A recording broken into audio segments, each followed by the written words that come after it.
and welcome to my channel. Today I have this look for you. I'm clearly very ready for autumn, I know.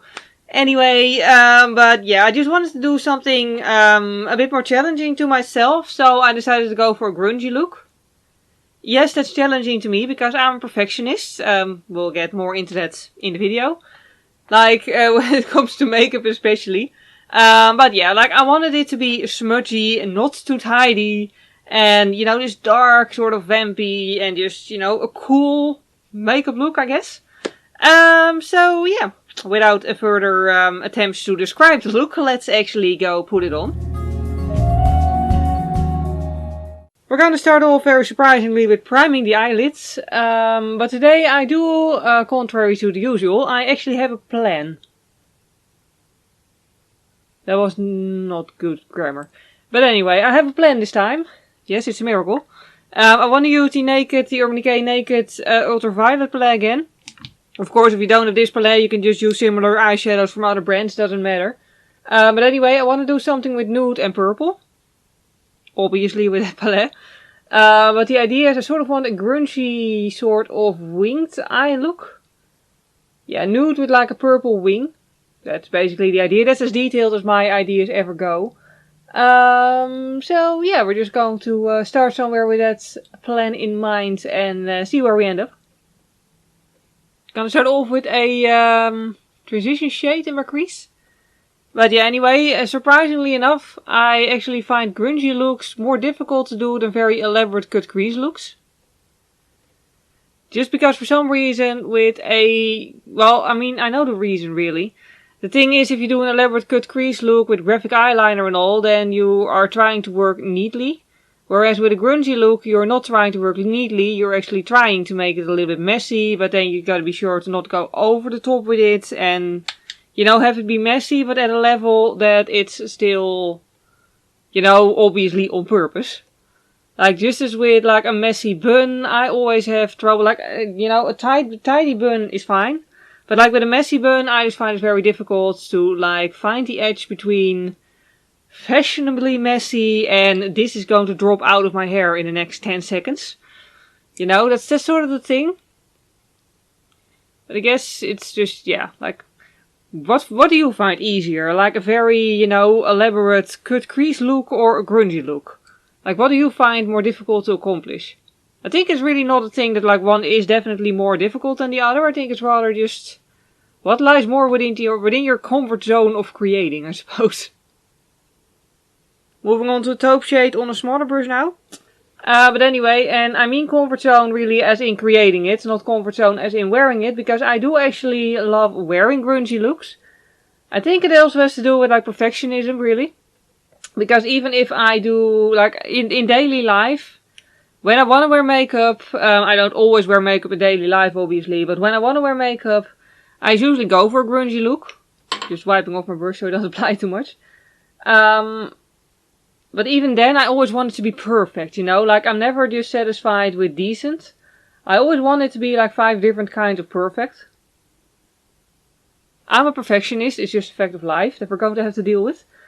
But I think that's also part of it, you know, like the more perfectionistic you are, the more difficult a grungy look is, because you do want it to be, at least I want it to be, you know, very blended and smooth and perfect looking, whereas the whole point of a grungy look is that it doesn't look completely perfect.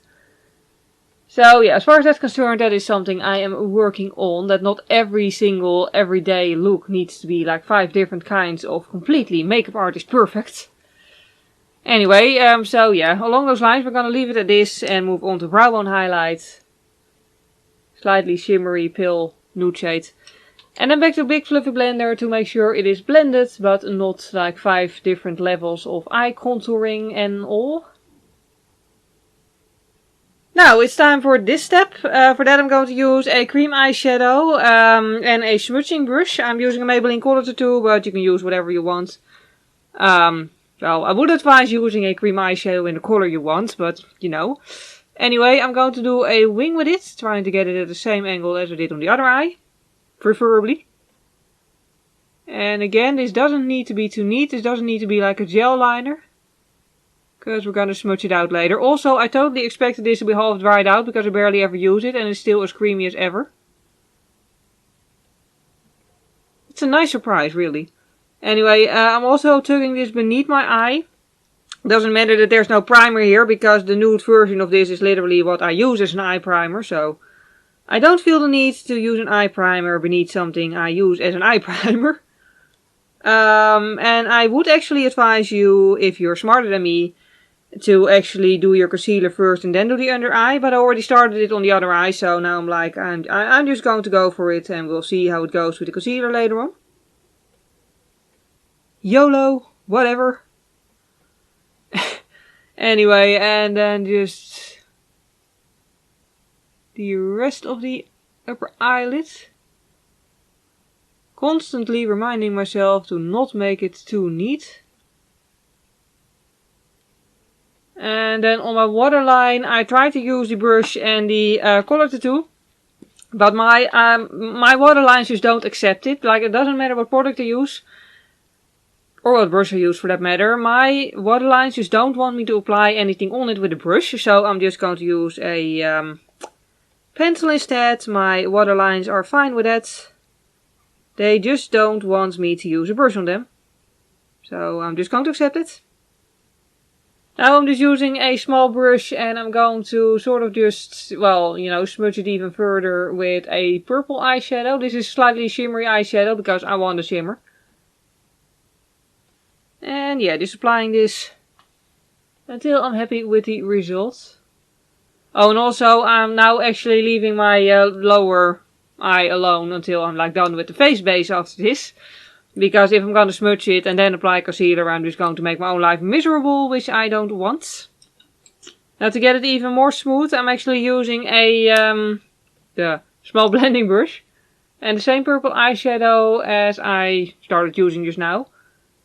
And I'm just going to blend it some more because I do want it smudgy, but I don't want random dark spots and random almost bare spots. Like, I do want it to be, you know, even overall. So I'm just going to do that. And my face is done. I just did BB cream and concealer and powder and a little bit of contour, only very softly. I also did a bit of a purple-ish blush and a bit of a purple-ish highlight. And the highlighter, as you can hopefully tell, is shiny but not glittery. Because I don't know, like, I just wanted the focus to be on the eyes and not on glitter on my cheeks. So yeah, now that we have that, we can finally blend the under eye. Now, first thing I'm going to do is just use a tiny brush and the shimmery purple eyeshadow and just dab over the outer part here. Oh, and also, I also filled in my eyebrows. Obviously. It really does always, like, transform a look, I feel. But anyway, then I'm going to use my blending brush again with the same eyeshadow shade. And just blend over that. I am keeping it quite soft on the inner corner. I don't want full on purple under eye bags. But I do want it to be blended. So yeah, nothing too much left to do. Just make sure it's all kind of soft and we're good. Now I don't want the inner corner highlight to be over the top this time. I know, it's surprising. So I'm just going to use a sort of white-ish green reflective, shiny thing on a blending brush and just dab it on carefully without it being too overbearing. Okay, I just decided I'm going to add falsies. I am going to use a pair that has a dark lash band. I'm hoping I can get away with not applying black eyeliner in my inner corners. But we'll see.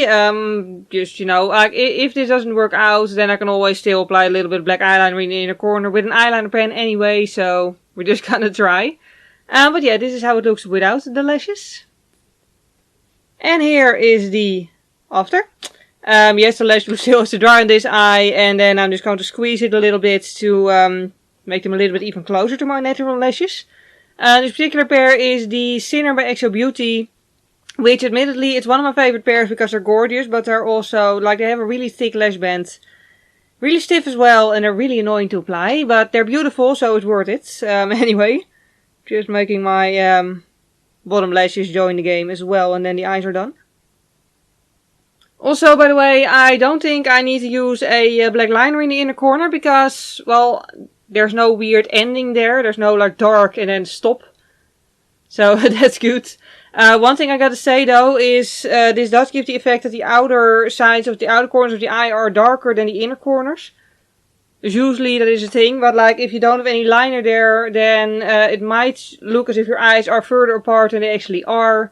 Which I don't mind on me, but if that is something you do mind on yourself, if you don't want your eyes to look like they're further apart, then you might want to add some black liner in there anyway, but that just depends on what you like on your own face. I'm just going to sharpen my lip pencil because it has lip gloss on it. Hygiene. I do it on other people, but I don't use hygiene on my own makeup. It's clean now. Anyway, I'm going to do my lips with a pencil and a gloss and then we're completely done.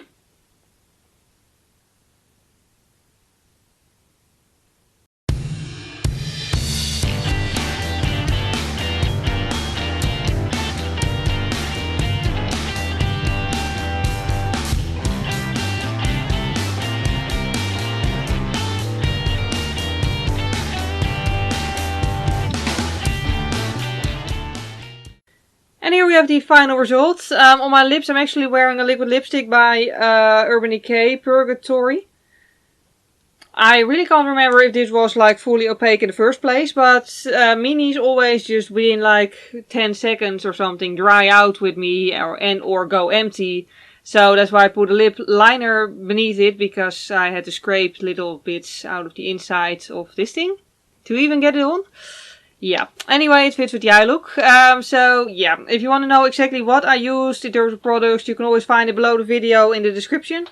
Other than that, if you want to see more of my videos, you can always subscribe to my channel. I actually do a makeup tutorial twice a week, and then one other video, which can be pretty much anything. If you enjoyed this particular video, please click the like button, it would really help me out. And that was it for today, so thank you very much for watching. I hope you have a wonderful day, and I hope to see you next time. Bye!